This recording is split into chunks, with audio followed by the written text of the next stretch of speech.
तो हेलो प्यारे बच्चों, आज बात करेंगे हम लोग सेल के बारे में, कोशिका के बारे में कि कोशिका क्या है, हमारे शरीर के बारे में। तो चलिए देखते हैं, मानव कोशिका के बारे में बात करते हैं हम लोग। मानव कोशिका बोल सकते हैं। तो देखिए, सेल इसका अंग्रेजी नाम है, लेकिन वैज्ञानिक नाम बोले तो इसका नाम है साइटो, और इसके अध्ययन को बोलते हैं साइटोलॉजी। साइटोलॉजी।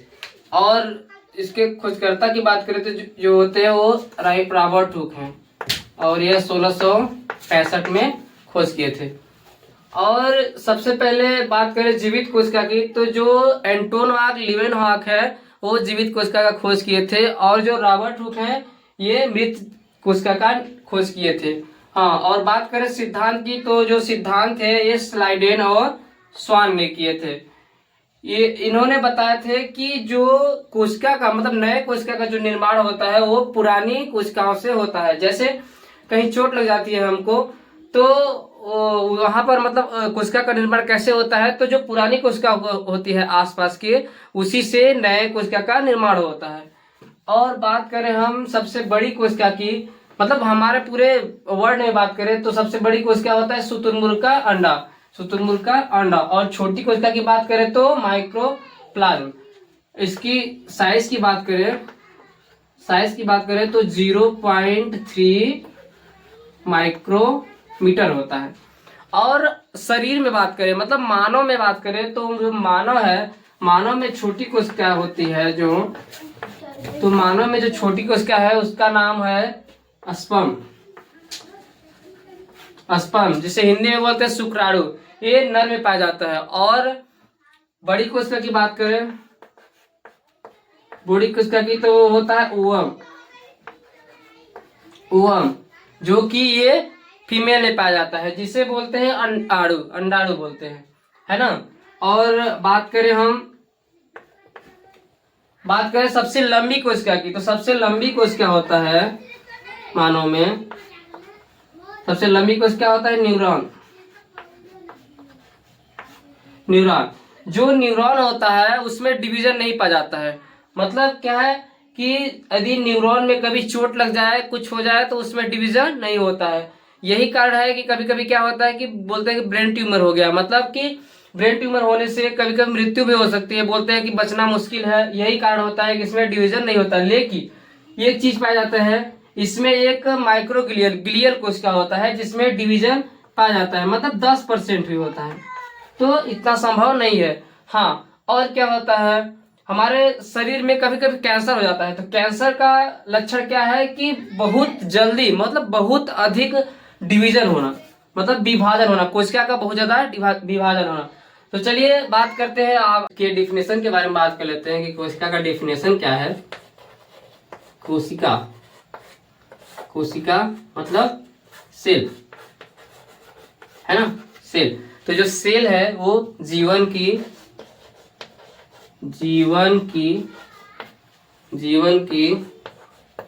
संरचनात्मक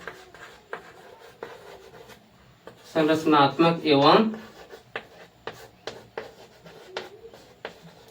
क्रियात्मक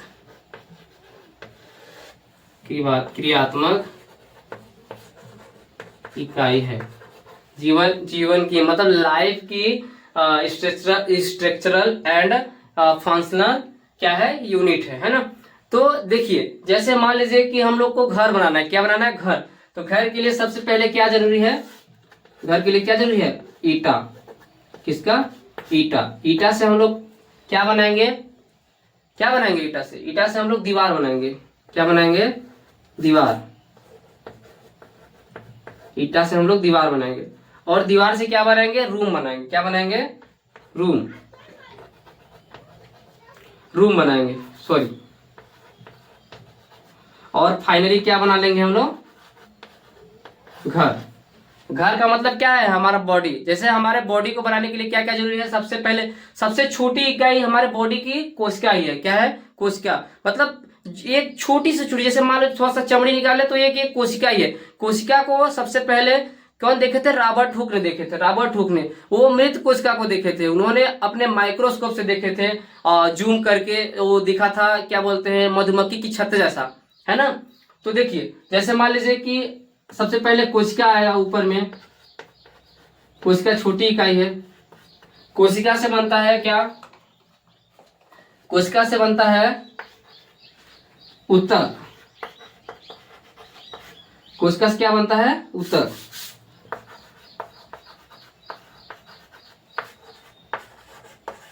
हाँ, कोशिका से क्या बनेगा? ऊतक बनेगा। अब ऊतक से क्या बनता है? अंग। अंग जैसे कोशिका हो गया, कोशिका से फिर थोड़ा ऊतक बनेगा। कोशिकाओं का समूह ऊतक कहलाता है और ऊतक का समूह अंग कहलाता है ना। और अंग के बाद बनता है अंग तंत्र।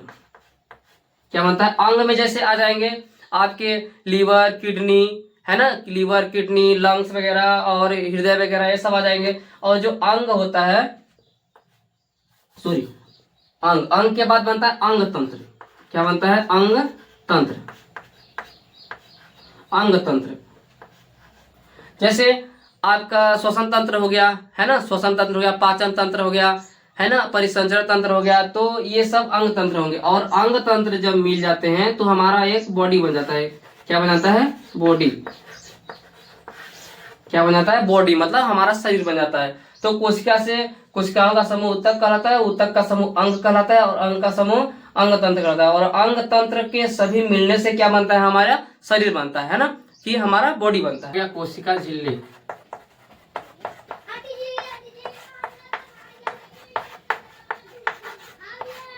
कोशिका झिल्ली, इसे इंग्लिश में बोलते हैं सेल मेम्ब्रेन। सेल मेम्ब्रेन बोलते हैं, है ना। जो सेल मेम्ब्रेन होता है यह जंतु कोशिका और पादप कोशिका दोनों में होता है। मतलब कि जंतुओं में भी होता है और पेड़ पौधों में भी होता है। तो यह पादप और जंतु कोशिका दोनों में होता है, दोनों में होता है। यह जो सेल मेम्ब्रेन होता है यह पादप और जंतु में दोनों में होता है। और जो सेल मेम्ब्रेन है यह प्रोटीन का बना होता है। यह प्रोटीन का बना होता है। और जो कोशिकांग होते हैं सेल के अंदर, ये इन्हीं झिल्ली में पाए जाते हैं। बोल सकते हैं कि सभी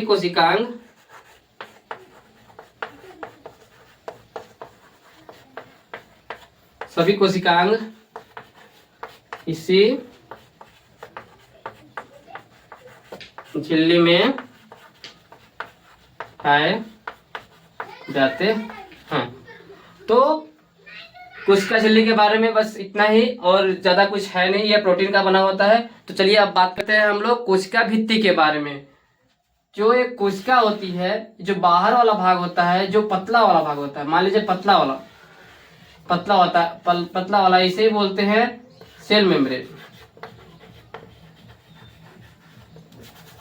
सेल मेम्ब्रेन। और जो कोशिका भित्ति की बात कर रहे हैं, तो कोशिका भित्ति जो होती है वो मोटी होती है। क्या होती है?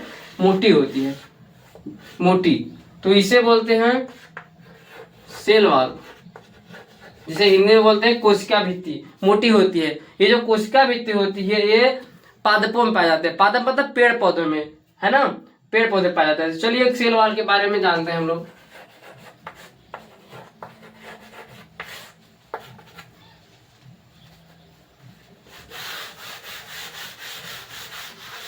सेल वॉल के बारे में जानते हैं।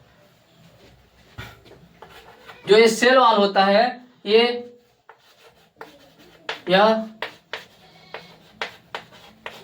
पादपों में पाया जाता है। ओनली यह पादपों में पाया जाता है। पादपों में क्या है कि जो उनका भित्ति होता है, मतलब जैसे पेड़ देख रहे हैं तो पेड़ के जो बाहरी वाला भाग होता है वो भित्ति होता है। उसका भित्ति मतलब बोल सकते हैं कि मोटा वाला भाग होता है। मतलब ये सुरक्षात्मक का काम करता है। बोल सकते हैं कि यह सुरक्षात्मक का काम करता है। सुरक्षात्मक का काम करता है।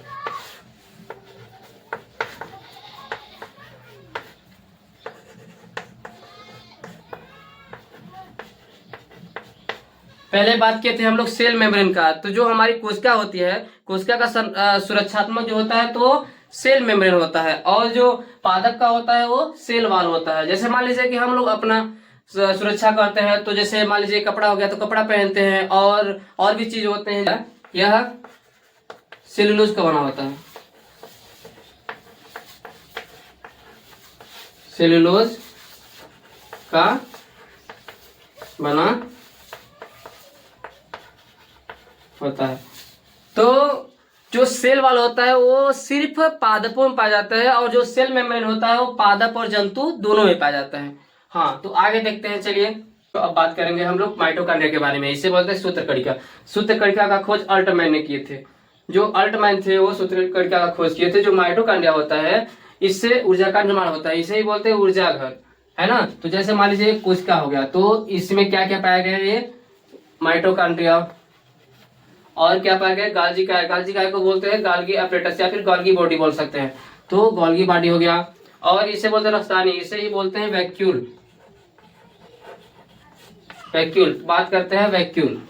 अब देखते हैं अब क्या होता है माइटोकॉन्ड्रिया में, क्या होता है श्वसन। श्वसन मतलब एक्सेलेशन, है ना, रिस्पायरेशन बोल सकते हैं, है ना। तो इनहेलेशन के समय क्या होता है कि हम लोग सांस को अंदर लेते हैं, मतलब हमारे अंदर जाता है, अंदर जाने के बाद हमारे ब्लड वेसल्स में जाता है, और ब्लड वेसल्स में पाए जाते हैं, हाँ हाँ, आरबीसी। आरबीसी में पाया जाता है एक हीमोग्लोबिन, और हीमोग्लोबिन से होते हुए एक चक्र चलता है जिसे बोलते हैं क्रेब साइकिल, है ना। तो क्रेब साइकिल चक्र के बाद 38 एटीपी ऊर्जा प्राप्त होता है, और इससे ही हमारे कोशिका को ऊर्जा प्राप्त हो जाता है ना।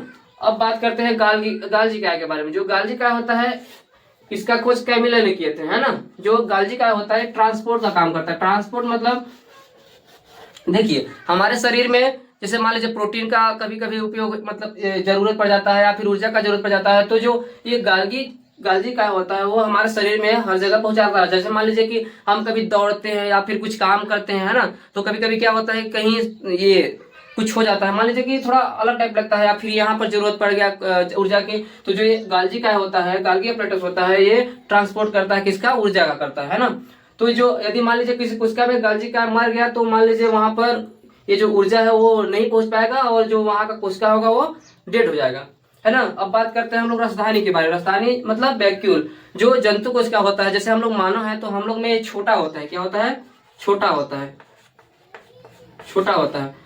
और जो पादप होते हैं उनमें बड़े वैक्यूल होते हैं, है ना। तो जो राजधानी होता है वो जल का संग्रहण करता है, जल का संग्रहण करता है। हमारा जो बॉडी है, हमारे बॉडी में 65% जल पाया जाता है, 65% जल पाया जाता है। तो आप लोग हैरान होंगे कि 65% जल कैसे पाया जाता है। यदि मान लीजिए किसी मनुष्य का वेट 100 केजी का है, कितना, 100 केजी का, 100 केजी का, तो सर मान लीजिए कि यदि 100 केजी का इसका वेट है, तो 65 केजी इसमें जल ही पाया जाता है। मतलब जल कहाँ पाया जाता है, तो चलिए बात करते हैं। जो जल होता है वो कोशिका में पाया जाता है, कहाँ, सेल में, कोशिका के अंदर पाया जाता है ना। जो कोशिका के अंदर पाया जाता है वो सभी क्रियाओं को पूरा करता है ना। तो जो जल होता है, जैसे जल का संग्रहण करते हैं, हमारे शरीर में हर जगह पहुंचाते रहता है कोशिका। और जैसे मान लीजिए पादप कोशिका की बात करें, जो पादप कोशिका होता है उसमें बड़ा वैक्यूल होता है, कि कैसा, बड़ा वैक्यूल, बड़ा वैक्यूल होता है। तो जो पेड़ पौधे होते हैं उसमें जल का संग्रहण बहुत ज्यादा होता है। देखते होंगे कि कभी मान लीजिए बहुत धूप या फिर अनुकूल परिस्थितियों के कारण भी जो पेड़ पौधे होते हैं वो जीवित ही रहते हैं, मतलब मरते नहीं है। तो चलिए इसको देख लीजिए। तो प्यारे बच्चों अब बात करेंगे हम लोग तारक काय के बारे में। कोशिका के अंदर तारक काय भी पाया जाता है, जैसे इसमें कर देते हैं सेंट्रोसोम। और क्या है, अंतर प्रद्रवी जालिका, इसे ही बोलते हैं एंडोप्लाज्मिक रेटिकुलम, या फिर ईआर बोलते हैं। तो चलिए बात करते हैं तारक काय के बारे में। जो तारक काय होता है वो सेल का डिवीजन करता है, यानी कोशिका का विभाजन करता है। मतलब तारक काय की वजह से ही कोशिका विभाजन करता है ना। और बात करें हम लीवर, तो जो लीवर होता है, लीवर में सबसे ज्यादा कोशिका विभाजन होता है। यदि लीवर को आप काट भी देना फिर भी वो अपने आप ठीक हो जाता है। और जो ब्रेन होता है, ब्रेन में कोशिका विभाजन बहुत कम होता है, क्या, बहुत कम। ब्रेन में पाया जाता है एक न्यूरॉन, क्या पाया जाता है, न्यूरॉन। न्यूरॉन में कोशिका विभाजन बहुत कम होता है, बोलते हैं इसे, है ना। तो जो ईआर होता है, ईआर का मतलब है कि जैसे मान लीजिए कि हम घर बना रहे हैं ना, तो जो घर होता है, घर का पिलर होता है, पिलर ही बोल सकते हैं, या फिर एक जो कालम होता है, कालम बोल सकते हैं, यानी आंतरिक कंकाल। जैसे मान लीजिए कि हम लोग घर बना रहे हैं ना, तो घर के अंदर जो पिलर डाल रहे हैं, तो जो अंदर का वो क्या बोल सकते हैं मजबूती होता है, किसके कारण होता है? पिलर के कारण होता है। इसलिए ये जो अंतर प्रतिद्वंदी जालिका होती हैं, ये अंदर का मजबूती बनाती हैं, मतलब आंतरिक सहायता करते हैं ना, कि कोई कोशिका पचके ना या फिर टूटे ना, ये काम करता है। जो अंतर प्रतिद्वंदी जालिका होते हैं ये दो प्रकार के होते हैं। कौन कौन से? दो प्रकार के होते हैं। एक होता है स्मूथ ईआर, दूसरा होता है रफ ईआर। रफ ईआर, जो स्मूथ ईआर होता है यह वसा का निर्माण करता है। इसका वसा का निर्माण करता है, मतलब जो स्मूथ होगा, चिकना होगा, ये वसा का निर्माण करता है। मतलब जो वसा होता है वो चिकना ही होता है ना। और जो रफ होता है यह प्रोटीन का निर्माण करता है। किसका? प्रोटीन का निर्माण करता है।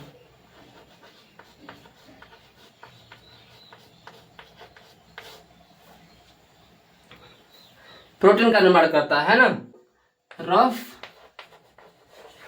रफ ईआर होता है वो प्रोटीन का निर्माण करता है, लेकिन ऐसा नहीं है। देखिए क्या होता है कि ये जो मान लीजिए ये आपका ये हो गया ईआर, क्या हो गया? ईआर, है ना। तो इधर का जो हो गया ये हो गया स्मूथ वाला, स्मूथ ईआर। तो ये फैट का तो निर्माण कर सकता है, लेकिन क्या होता है कि इसे रफ क्यों बोलते हैं? देखिए रफ क्यों बोलते हैं? इसे बोलते हैं रफ ईआर। तो देखिए जो रफ बोलते हैं इसमें छोटे छोटे छिद्र पाए जाते हैं, इसीलिए बोलते हैं इसे रफ। जो छिद्र होता है इसे बोलते हैं राइबोसोम, राइबोसोम या फिर राइबोसोम।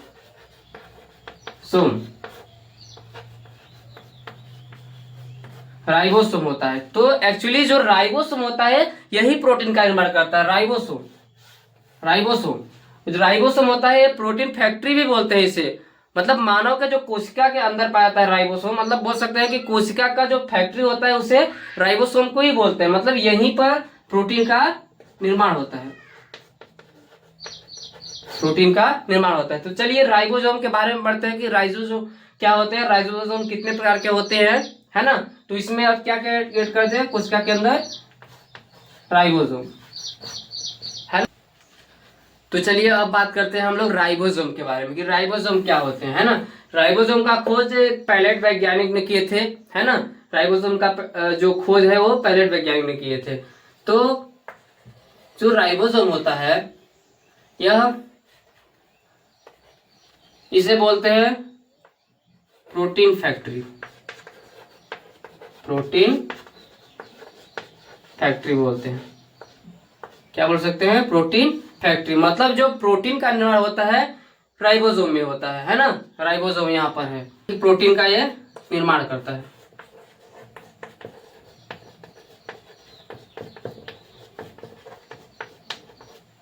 निर्माण करता है। और जो राइबोसोम होता है वो दो प्रकार के होते हैं। कौन कौन से होते हैं देख लेते हैं, चलिए। तो राइबोसोम दो प्रकार के होते हैं।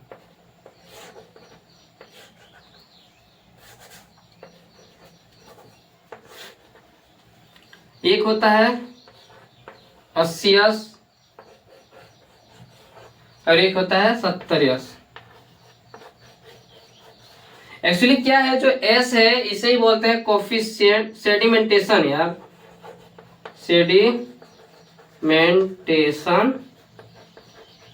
सेडिमेंटेशन कोफिशिएंट,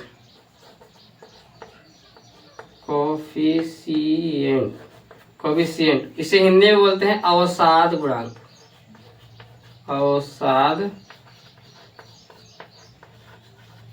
अवसाद गुणांक बोलते हैं, है ना। तो जो अवसाद गुणांक होता है, सेडिमेंटेशन कोफिशिएंट होते हैं, ये इसके आकार को प्रदर्शित करता है। मतलब कि यस का मतलब होता है कि जो 80S है वो थोड़ा बड़ा है और जो 70S है वो छोटा है। मतलब इसे बोल सकते हैं ये बड़ा है और ये बोल सकते हैं छोटा है ना। तो चलिए बात करते हैं 80S और 70 इसके सब यूनिट भी होते हैं। तो चलिए बात करते हैं इसके सब यूनिट कौन कौन से हैं, है ना। चलिए अब बात करते हैं 80s और 70s किस में पाए जाते हैं और इसके सब यूनिट कौन कौन से हैं। तो ये रहा आपका 80s, ये रहा आपका 70s। और जो 80s होते हैं ये यूकैरियोटिक में पाए जाते हैं, यूकैरियोटिक सेल में पाए जाते हैं, है ना। यूकैरियोटिक सेल में पाए जाते हैं। और जो 70s होते हैं ये प्रोकैरियोटिक में पाए जाते हैं,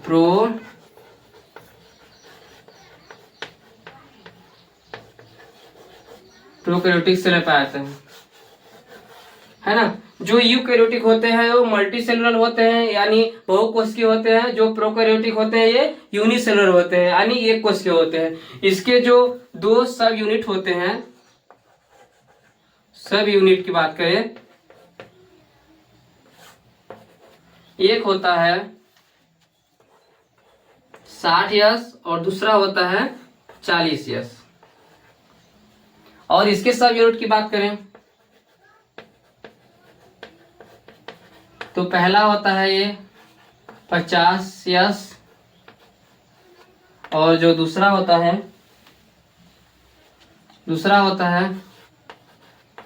30s, है ना।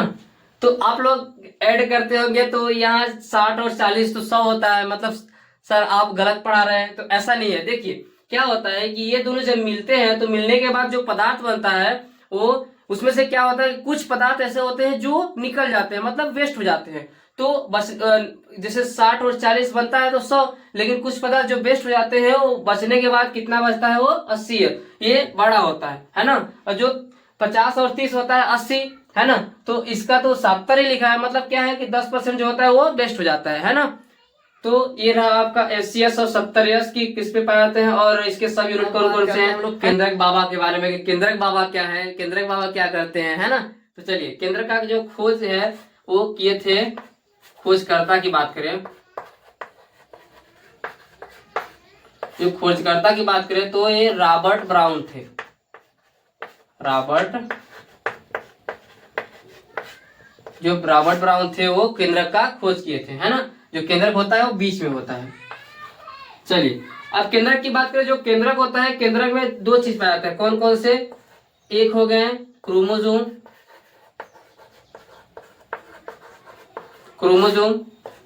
है ना, और दूसरा हो गया डीएनए और आरएनए। और बात करें हम, जो केंद्रक होता है, केंद्रक को बोलते हैं क्या बोलते हैं, brain of cell controller. Brain of cell controller का क्या मतलब है। तो जो न्यूक्लियस होता है वो हमारे कोशिका को पूरा कंट्रोल करके रखता है। मतलब क्या है कि ये बोलता है कि माइटोकॉन्ड्रिया सर आप अच्छे से काम कर रहे हैं कि नहीं, हाँ। न्यूक्लियस फिर बोलता है कि गोल्गी बॉडी आप सही से काम करो, है ना। और फिर बोलता है कि वैक्यूल है वो तुम सही से काम कर रहे हो कि नहीं, है ना। जो सेंट्रोसोम होता है वो सेल का डिवीजन कर रहे हो अच्छे से कि नहीं। उसके बाद फिर राइबोसोम ये बोलता है कि क्या तुम प्रोटीन का अच्छे से संश्लेषण कर रहे हो, यानी कि प्रोटीन अच्छा बना रहे हो कि नहीं, है ना। तो जो ये जो न्यूक्लियस होता है ये क्या करता है, ब्रेन ऑफ सेल कंट्रोलर, मतलब कि सभी कोशिकांगों को कंट्रोल कर के रखता है ना। अब बात करेंगे तो हम लोग लाइसोसोम के बारे में। लाइसोसोम क्या होता है ना, कोशिका के अंदर लाइसोसोम का क्या कार्य है, लाइसोसोम, है ना। तो जो लाइसोसोम है उसका खोज डी डुबे ने किए थे। डी डुबे जो वैज्ञानिक है वो लाइसोसोम का खोज किए थे, है ना। तो लाइसोसोम जो होता है वो जल अपघटक एंजाइम पाया जाता है लाइसोसोम में, जल अपघटक एंजाइम। तो सर लाइसोसोम जो होता है वो जल अपघटक एंजाइम क्या होता है, क्या काम करता है, तो चलिए देखते हैं। जैसे मान लीजिए हमारे कोशिका हो गया, है ना, कोई कोशिका हो गया, तो कोशिका में यदि मान लीजिए माइटोकॉन्ड्रिया यहाँ पर डेड हो गया, है ना, क्या हो गया, डेड हो गया। तो यदि मान लीजिए कि माइटोकॉन्ड्रिया डेड हो गया तो इसको पचाने के लिए या फिर इसको हटाने के लिए कोई चीज तो होना चाहिए ना, कोई मनुष्य होना चाहिए या फिर कोई कोशिका या फिर कोशिकांग होने चाहिए ना। तो जो लाइसोसोम होता है वो मरी हुई कोशिकाओं का क्या करता है, पाचन करता है, इसीलिए बोलते हैं इसे कोशिकीय पाचन, है ना। तो कोशिका में जो भी चीज होता है, जो भी गड़बड़ी होती है, या फिर जैसे मान लो कि वैक्यूल क्या हो गया, मर गया। तो जो लाइसोसोम होता है वो इसके अंदर पाचक एंजाइम छोड़ देते हैं, है ना। छोड़ने के बाद क्या होता है, इसका पाचन हो जाता है, मतलब ये गल जाते हैं, है ना। जैसे मान लीजिए कि कोई सेंट्रोसोम मर गया तो जो लाइसोसोम होता है वो इसे गलाने का फिर पचाने का काम करते हैं, है ना। इसे बोलते हैं आत्महत्या की थैली।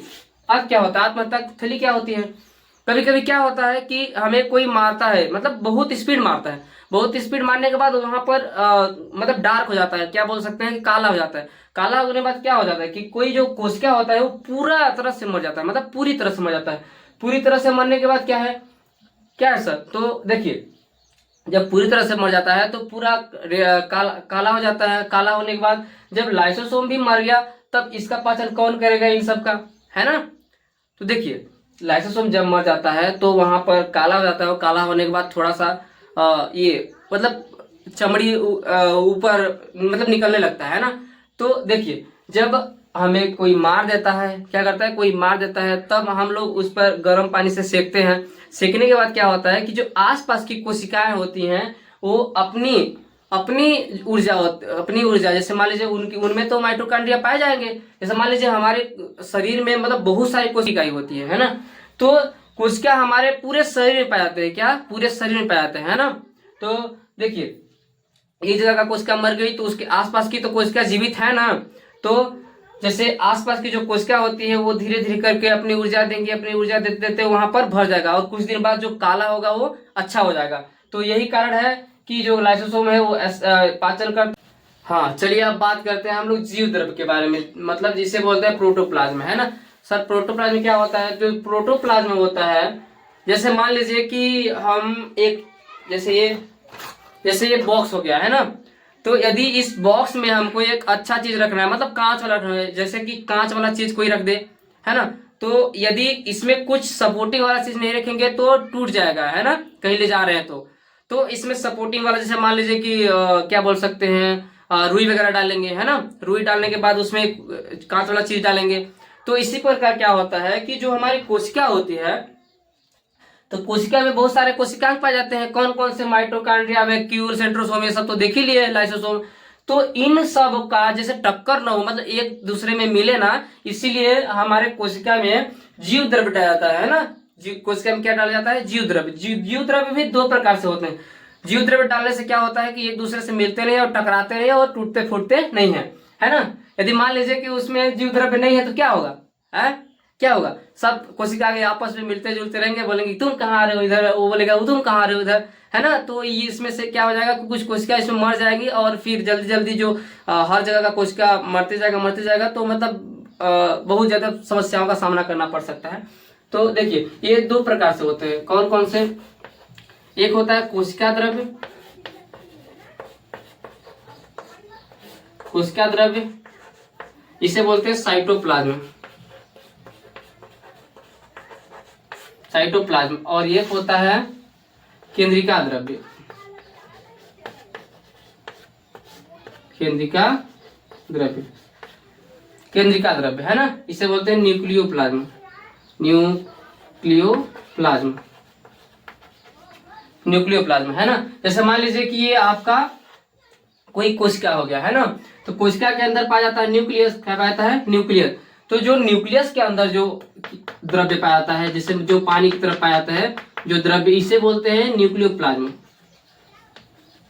न्यूक्लियोप्लाज्म पाया बोलते हैं। और जो कोशिका के अंदर पाया जाता है जिसमें कोशिकांग होते हैं, कोशिकांग होते हैं, इसे बोलते हैं क्या, कोशिका द्रव्य, है ना, साइटोप्लाज्म बोलते हैं, साइटोप्लाज्म बोलते हैं, है ना।